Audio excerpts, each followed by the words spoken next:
Hello, hello, hello. We are back with another episode of the Jane Warren podcast, and I am joined today with a really exciting guest. I have an incredible therapist and mindset coach here, Divine, and she is actually also based in Toronto, Canada, which is amazing.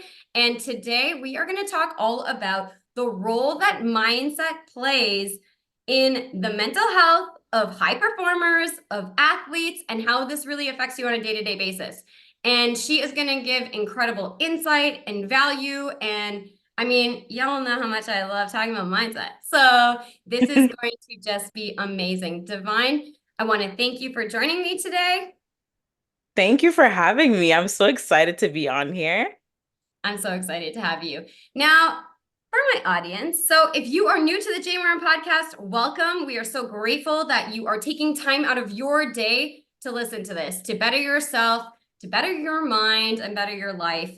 And let me tell you a little bit about Divine because she's got a really interesting background. So she is actually a clinical director and founder of Elevate Minds Therapy, which is a private practice that's dedicated to providing therapy and mindset coaching to high performers like entrepreneurs and athletes. And they really focus on addressing mental health concerns, enhance overall well-being, which I absolutely love, and optimizing performance. As entrepreneurs, if you're an entrepreneur listening, if you're a high performer, this is going to be incredible. And I am truly so honored. And Divine has worked for some really large institutions and organizations here in Toronto, one of which being CAMH, which is our Center of Addiction and Mental Health. And that is the #1 mental health hospital in Canada. Super impressive.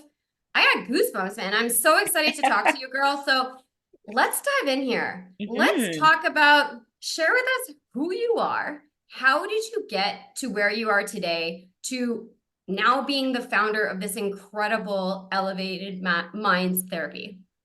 Yeah, so I want to start off by saying that I am a I do provide psychotherapy, but I do come from a social work background, but I can't share my story without having to start from the beginning. So, when I started going to school, I started as a child and youth worker. And so I was working with youth here in the city, in residential settings. So, like in foster homes, group homes, and what have you. And so I remember working with certain youth, and they're youth that have mental health challenges. And remember working with one particular youth. We were having such a hard time to build a rapport, but it's crazy because in the end it was kind of like we broke the ice, right? And so she was very attached to me, she clinged very much to me.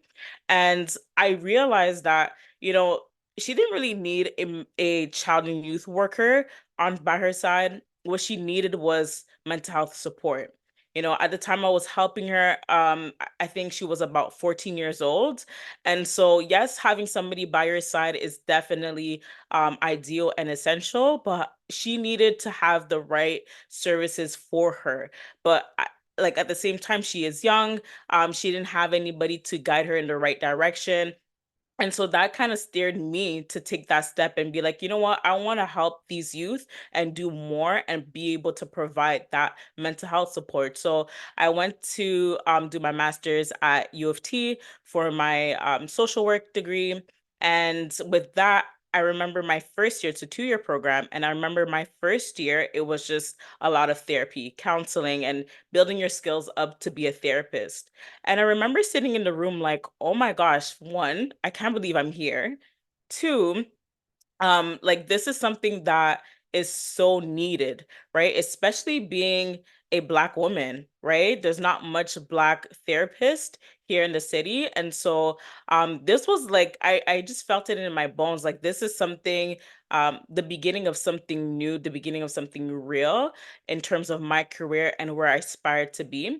And so I took that jump, that leap. And then afterwards, I just focused on clinical settings. So I'm just providing counseling to all individuals, any population in the clinics. So one of them being at CAMH, and there's different clinics that I worked at. But once again, I think what resided in me was that passion of helping others. And the thing is, I didn't want to just help people with the bare minimum. I really wanted people to have breakthrough in their lives, right? And so after a couple of years of working in the field, I realized and recognized that, like, one, I do have a passion to help people and to serve them, but two, I want to see people be free and get that freedom in their minds, get that freedom in their life. And it's very hard to achieve that, right? So I had to do the work within myself so that I can serve and help my clients. But at the same time, I realized that I wanted to build a practice that directly addresses mental health, emotional health, and also financial health so that people can get ahead in step of life, right? So that life is not doing you, you're able to do it, right? Especially Mhm. with high performers, being able to take control and do what you love without being burnt out, right? A lot of times, like, especially with the clients that I serve, one of the main things is that, like, I have such a big role, but I can't quit. And everybody's telling me to quit, but I can't quit. As much as I would love to quit, I can't do it. Right. And so this is why I teach high performers to be able to tackle their dreams, to be fueled by their passion while also preventing burnout, so that they can do the work that they love and be equipped to do it very well and to sustain success long term by doing so. This is amazing and so inspiring to see how it all started for you. And, I actually am a mentor for Covenant House that helps youth get off the Oh, streets. And nice. so, it's like through working in that and being a part of that organization for the last year and a half, I can see exactly, the things that you were Yeah, seeing. And I mean, I think for myself, obviously, as a mentor, you're there to be basically like a friend. You're not there to give them therapy. I'm not a therapist and or coach them, but through my exactly. experience and skills that I have, I felt like it was such an added bonus. And also great for my mentee that I had some tools and things that I could share with them, if they were open to learning. And my mentee was really interested in the mind, which was just incredible. So that's, oh my gosh, that's just so amazing. And look at where you are now. Yeah, right? Like how exciting is it? So how long have you had elevated minds therapy? So Elevated Minds is actually newly founded. I've had it for about 9 months now. Incredible. Mhm. Incredible. Okay, so let's dive into this a little bit. I'd love for you to share with us how you think mental wellness impacts the performance of high performers, the performance of entrepreneurs or athletes. When Mhm. you're working with your clients, how does this impact them on a day-to-day basis? Because of course, you and I are immersed in this every single day. We get it. And I mean, I like that you made a comment as well that you had to put in some work, like you had to do some work. And this is the thing, we all have to do our own mindset work. It's not like we teach this and we haven't Yeah. actually put it into practice. So Mhm. how does mental wellness really impact the performance? Yeah, I would say mental wellness is the foundation for you to thrive in your life and for you to do the work that you love. Oftentimes, especially as high performers, we have the tendency to put everything else on the forefront and neglect ourselves. And what that does in turn is that we get burnt out, we get stressed, we get anxious, we can experience depression and so on, right? These are different mental health concerns. And if it's unaddressed, and many people don't have the tools and strategies necessary to address mental health concerns, what happens is that they're just playing in the loop, right? It just stays there and it grows, Mhm. right? So over time, what that's going to do is going to, one, affect your mind, is going to two, affect your emotions, and three, affect your actions and behavior. So for example, if I'm feeling down and depressed, I'm not going to have good emotions. Like, It's let's be impossible. honest. I always say that you can't feel bad. You can't feel bad and have good thoughts. You know what I mean? Or you can't Yeah, think if you're thinking a bad thing, you're not going to feel a certain way and you're never going to act in a certain way. So exactly. no, but this is like, I love the way you're phrasing this because, for our audience listening, they hear me talk about this stuff, but these are things that we need to hear over and over and over until it really Yeah. clicks, right? Yeah, honestly, I think we can easily neglect that, right? It's so easy to put ourselves in the back burner and put everything else in the forefront and pour our energy and time in either pouring in other people, pouring in our businesses, pouring in our careers, but which is not a bad thing. But however, if we neglect ourselves, we're only going to be pouring from an empty cup. We might Mhm. grow resentment for our business or for people around us. Our relationships are not going to grow healthy, whether that is personal or even professional, right? And I often teach and say that if you don't take care of yourself, you're going to miss out on opportunities that are destined for you because you're always chasing after um you're running after trying to pour into something, but you're also running on E. So imagine a car, Mhm. right? Imagine you're in your car is telling you you're on E. You're about to hit E, that flashlight or that light, that gas light, sorry, is flashing, right? But you're just like, I'll get to my destination. I'll get there. You're like, it's only a One, few more kilometers or miles. So you're like, I'm not yeah, gonna run out. It's not gonna go it's empty. it's okay, Yeah. We'll just see. We'll just risk it. And we don't know. There's going to be a day where we're going to get to our destination, great. But there's going to be a point in time where that car is going to decide to stop running. It's going to shut Hmm. down, and you're going to get stuck in the middle of the road and feeling frustrated or, what have you, right? And it's the same is true with our bodies. If we keep running on E, if we don't take care of ourselves, is going to affect our performance. Our bodies are going to choose for us and is going to stop running, right? And what I say is that if you don't take care of yourself, right, you're like I said, your body's going to choose for you, and God forbid is going to choose a hospital, right? And so I think it's very important in terms when it comes to wellness to be able to have that balance between working towards your goals, whether it is your career, your business, and pouring into it because it is important, but as well as pouring into yourself and taking care of yourself so that you can do the work that you love and you're so passionate about without burning out. And I can imagine because I'm one of these people, and I felt this recently. So I was away in the UK, and the day before I left, I started to feel a scratch in my throat. And I'm generally a very healthy person. I maybe get sick once a year. And Mm, so I felt it coming on, and I thought, okay, now in my head, I was like, it's not going to happen. But then in my other side, my brain was like, I'm going to be on an overnight flight. I'm not going to sleep. I'm like all these factors. I end up catching a cold anyway. In the UK, catching a cold, I continue working, just carry on as life and work yeah. and pleasure.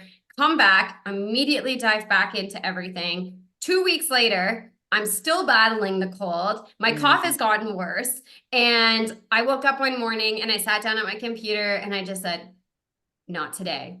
And it's mhm. kind of it's interesting because I feel and I'd love to know with your clients as well, as high performers, whether entrepreneurs, athletes, whatever, do you feel we have this like higher threshold for tolerance than the maybe average person? Like we will typically tolerate a lot of things before. And this is why I think the importance of taking care of our mental health so we don't end up having to go to the hospital, that Mm, could turn into bronchitis, that could turn into strep throat without proper yeah. rest, without proper, taking care of myself. Do you find that high performers and entrepreneurs kind of have this higher threshold and that actually is risky? Yeah, I would say honestly it's kind of toxic, right? Mm-hmm. So I think there's this persona, especially on social media, that if you're if you own a business, if you're an entrepreneur, then you always have to be on go and you Mm-hmm. always have to be on, right? And like you said, like, is this having this higher threshold where you always have to be on, especially on the days when you need to be off and your body is telling you that it needs rest, but you're still choosing to push forward. And I do think that there's also this toxicity on social media about resilience and having to be resilient and building a resilient mindset. Though it is important to have a resilient mindset in the face of setbacks, but in the times where your body is clearly telling you, I need rest, I think Mm-hmm. that contradicts resilience, right? Resiliency is not about pushing past struggles or hurdles when it comes to your body. It is about having to navigate adversity and challenges in the midst of that, right? And so I think there's this persona a lot that's going around on social media that like, I'm an entrepreneur, and on the days that like I got to keep hustling. I don't know if you heard that, but Oh my God. especially I want to address, especially in the Black community, we have this idea that we need to be Hustle. hustle. Yeah, Yeah, I'm hustling. I'm a like that's hustler. what I mean. And I don't believe, and you know what? Long are the days of hustle mindset. I don't think hustling makes you money. I think hustling is a way of survival, but it actually doesn't make you money, right? It's just it's a recipe for a disaster. It So sounds exhausting. it is exhausting, right? So Hmm. imagine having to build, especially if you want to build a business that is long standing and can test if in a that can test or that can last in the face of longevity. Hmm. Hustling is not going to get you there. Yes, consistency will, but also consistency gives room for rest. Consistency gives Absolutely. room for taking care of yourself and having a work-life balance, right? Um, that's what it is. No, you preach. Like, honestly, I Yeah. do not use the word hustle. I actually even about at least a year ago or so took the word busy out of my vocabulary. I don't want to be busy. In my mind, busy, it doesn't sound like a word I want to use to describe me because Yeah. I want order, I want calmness, I want harmony. And so I had someone today say to me, he's like, "Oh yeah, no, I know you're busy. I know, like busy, busy, blah blah blah." And I was like, "Yo, quit saying that word." Like, Mm, I know you got your own perspective of what busy is, but like you calling me busy, I ain't busy. Like, mm, I have an eventful day. I use my time wisely. I'm yes. like, yeah, I have. If I told you what I do in a day, sure, lots of things happen, but I create space for me and I believe in ease and flow. No longer are the days of hustle and grind. That's not how I function. It's like I Yeah. believe in allowing things should flow and I want my life to feel with ease and flow. However, as an entrepreneur, you have to take steps. It's Yeah. nothing's just going to magically happen for you. So, that's where the consistency piece comes in. But no, I'm with you on that. Hmm. So let's chat a little bit about the specific role here that mindset plays in high performance. Like, Hmm.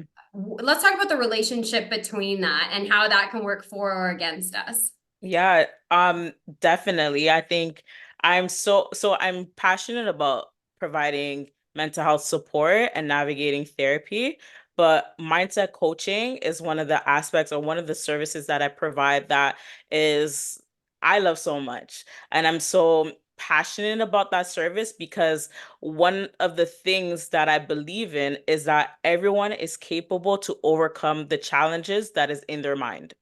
It might take um it might be very difficult to do so, and it takes a lot of courage in order to confront the thoughts that's happening in your mind, but everyone is capable to overcome it.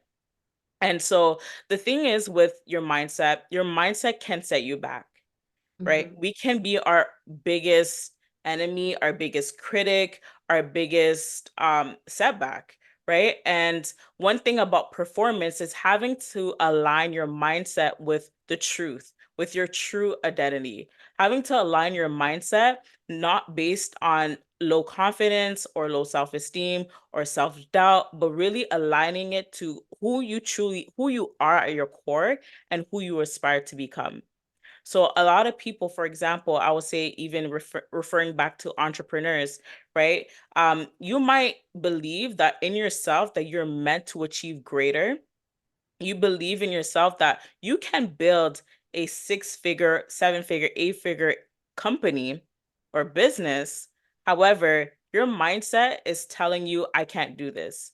It's telling you that actually you cannot, like, this is not you, right? Or you are going to fail, right? And if you believe these thoughts, what's going to happen is that you're going to live your life according to those beliefs. You're going Mhm. to have certain actions that are aligned and proving those beliefs to be right. However, what we think and what we might feel is not always the truth, right? Our Your mind will mind, believe anything we tell it, really. yeah, Repeatedly, especially the more you tell it that, the more it's going to believe it. exactly. You know what? One of a therapist of mine would say that oftentimes our minds, like there's this concept called neuroplasticity, which is the mind's ability to readapt and relearn and grow, right? And so what she'll say is that our minds is kind of like a lawn, right? If you're always mowing the lawn in one corner every day, day in, day out, what's going to happen is that that grass that is going to be a patch and it's not going to grow, right? Often over time, it's going to just stay like that, right? Because you're day in, day out, you're always mowing that one corner and you're not moving to the next side,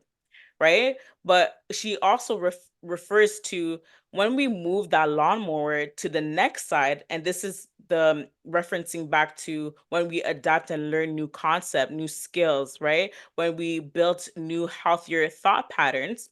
When we mow the lawn on a new side, over time, that one side that we mowed the lawn on day in, day out, the grass starts to grow. It starts to reshape itself as it once was. And so we can change our thought patterns. It does take work, it does take effort.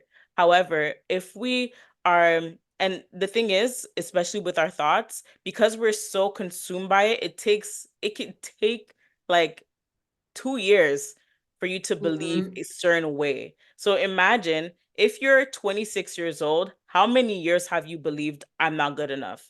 That could be like a good 10 solid years. So it's going to be hard work to navigate through and past that, but you can and you will. However, it does take courage, like I said.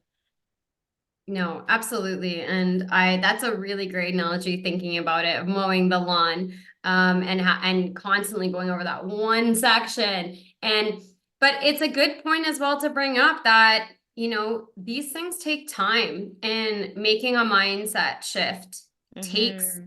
time and work. And however, I've witnessed with myself and with your clients, my clients, when the shift happens, like, it gives me goosebumps thinking about it, because the mind shifts that I personally have made, specifically, especially as an entrepreneur, starting my business just over 4 years ago. My business has greatly evolved since I started, but the various levels of imposter syndrome, the fears, Yes. the doubts. I had an extremely successful career in project management. And, questioning whether I could have the same success in my business. What's interesting now is I've worked 4 years on my mindset, worked on all reframing what success means to me. And it's interesting, I'm in a transitional period now where I'm releasing some contract work I picked up. Mm. I have to free the space. And I actually, wrote myself a letter to project manager Jane to release her. She's Wow. served me, but I don't need her anymore. And this is like the work that we all have to put in, because 17 years of working in this type of job, right? Yeah. And it's my zone of excellence. So it's so easy. It's just so easy, but it's not my zone of genius. And it's like, Mm. so then it's really now I had to completely reframe my beliefs around what I'm capable of, what I can achieve as an Yes. entrepreneur. Again, though, this is daily work. Every day I have to remind myself and write out why I'm going to be successful, all the things that I currently am, right? And but it takes time and repetition Yeah. and repetition. Yeah, you're right. And you know what? Honestly, like we're not born to believe this, right? We have to be Hmm. taught. We have to actually do the work so that we can know who we truly are at our core, our strengths, and really pass by or let go of the limitations. Because like there's no 5-year-old that's just magically confident, that's just magically believes in themselves. Like Hmm. they have to be poured into, whether that's from their parents or themselves when they're an adult, right? So it does take that work and there's no bypassing it. You have to, at some point, have to confront those thoughts and to be able to sit down with yourself and be like, you know what?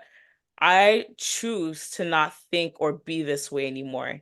And this is the work that I'll do for myself going forward, you know? And so I Absolutely. I do think that like in terms of like your mindset, it can make or break you. Like life or death is in the power of your tongue. So if you're constantly speaking death into your life, into yourself, that's how you're going to show up, right? That's how you're going to run your business. That's how you're going to show up on the field as an athlete, right? If you're constantly telling yourself, I'm incapable, you're going to be incapable, right? Our Mhm. minds, it's like only picks up on what we say, right? And so we have to train our minds to be aligned with our identity. And as I said, it does take that work. Oh wow. I love that. That the life or death, like through your tongue and speaking death. Yeah, because yeah, we speak everything into existence. And you must find this too. It's very challenging. Individuals that I know that are unhappy in their circumstances and they're speaking it every day. They're Yeah, consuming it every day. And they just need to be ready. You know, it's like we can't yeah. force anything on anyone. And it's just like you see it happen. So that's always I find challenging. What would you say some of the key mindset shifts are that really help to build that high levels of confidence? So I know you mentioned, and that's a really good point about, we're not necessarily with confidence, and it's like something that we have to build. And Mhm. what would you say are some of the key mindset shifts that help build high levels of confidence in high performers, entrepreneurs? I would say, so there's many different strategies, and I'll also say like the strategies are very different depending on who you are and your approach and like what you believe. But I would say one standard thing that is helpful across the board is affirmations, like speaking life to yourself, positively to yourself. That automatically shifts the work in your mind, and it so like for example, another therapist friend of mine has said that when we sit down on a chair and we sit down on this chair for years, right? And when you get up, your bum is going to be imprinted on that chair, right? And once you get up, your bum's imprinted on it, but over time, that cushion is going to stand up and it's going to come back to its original form. And that's the same thing with our brains, our minds, right? When you speak and affirm positivity about yourself or about who you are and what you're capable of, your mind picks up on it. It might not feel like it in the first few months per se, but over time it picks up and then it aligns itself with those words and you start showing up as that person. So I know that that's one thing that works across the board. It is tried and true. It is something that is actually a big challenge to do because not a lot of people are comfortable with having to speak life to themselves. A lot of people can experience rejection and self-rejection, right? And so any form of positivity might be very hard to receive. And so having to speak and affirm positivity to yourself is a work in itself, but it has to be done intentionally so that your mind can pick up on that and shift over time to believe that, okay, you know what? I actually am capable. Like, what? I'm Mm-hmm. beautiful. I actually am confident. I can do this. I can make six figures. I will make six figures. You know what I mean? Mm-hmm. So that's one thing. No, I love that. And I am a huge advocate for affirmations. I always have one on the screen of my phone, Oh, always. nice. And it's written in like, I am so happy and grateful now that and so I feel, or I'll write out a goal that way, like I already have it. And I know when I was really struggling with feeling like a failure in my business, I had worked with a coach. And through, looking back and thinking back on my life and all these things, it didn't make sense because I never felt like a failure in anything I did. I played sports my whole life. I did all these things and I Mm, always found the good. Since a child. Like I always learned from things. And I'm like, where is this yeah. coming from? Why do I feel like this failure? And I realized I had linked success and money very closely together. So that was something I had to reframe. But I came to realize that success is inevitable for me. And that was like an affirmation I started writing out. And I think with affirmations, and tell me if you find this with your clients and yourself as well, sometimes when we start writing them, it doesn't feel so comfortable. We need to choose words that align with us. So you might hear affirmations, you might listen to an affirmation track. They might be using language that's different from what we use. So we Yeah. want the language to really feel natural, but it doesn't feel natural right away when we're doing it. And this, I think, is the power of the repetition. I mean, it took me months, like I think it was after maybe 6 months of really doing deep work on Mm, reframing success, acknowledging my wins, my small wins, yeah. measuring backwards, doing all these things and writing daily affirmations that finally one day I didn't even think I stopped thinking I was a failure. It is inevitable. Like I was like, Yeah. okay, how do you find that? And how do you work when you're getting your clients to do these affirmations? How do you kind of guide them to start that when there is probably some discomfort? Mm-hmm. You know what? I love the fact that you mentioned that because I don't believe in, so it depends who you are as well and what you've gone through, but I don't believe in using everything that other people do on social media or like what you see happen other people doing. You have to find what works for you. Like what works for you is for you, and that's what will get you progress, right? And so when it comes to affirmations, what I like to do is having to sit down with the person and work through those negative thoughts, right? That's the first step. Like, what do they sound like? And then we start working through shifting those specific thoughts into a more, if not positive, a more empowered one, right? Mhm. And so it does take a lot of examination when it comes to your negative thoughts because another thing is you don't want to get in a trap of positive toxicity where you're Mhm. just sprinkling positivity on everything and anything that's negative, right? That doesn't really produce any You're not results. feeling through it or working through it. Exactly. Right. So it's having to do that work in those negative thoughts so that you can build and believe the truth and release it, right? So that you can release those negative thoughts, those negative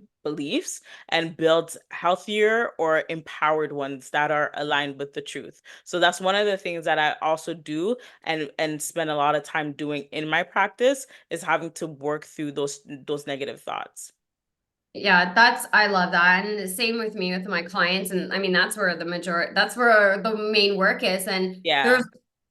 always there's always self-doubt. There is always one form of fear, one form of self-doubt that's happening in mind. Once you work through one and you get through one, another one sprouts up, and It's then so true. something happens and your old one comes back. And I had someone trigger me today about how I've reframed no longer needing this contract role I'm doing and releasing that. And her one text triggered me. Like it was like, I am not that person anymore. Like, Mm, no, I have released her. And I'm like, and I had to say to my friend, like, this is not my belief anymore. Like, yeah, this message has actually triggered a limiting belief that I have I'm currently working through. And I would appreciate, like, not commenting, not making comments like this, yeah, and just, I know she comes from a place of love, and I know she supports me, and I know that was not her intent in any way, but I'm like, I need to communicate to you how this makes me feel because this is yeah, triggering, and I'm like, nope, I'm not that woman anymore. Like I'm moving forward. And so, this is why mindset is everyday work because yeah, one day we think we're feeling great, the next day we may be feeling a bit differently. yeah. And it sounds like you had to place some boundaries, right? So that's good too. Yeah, exactly. Boundaries are Mm-hmm. key.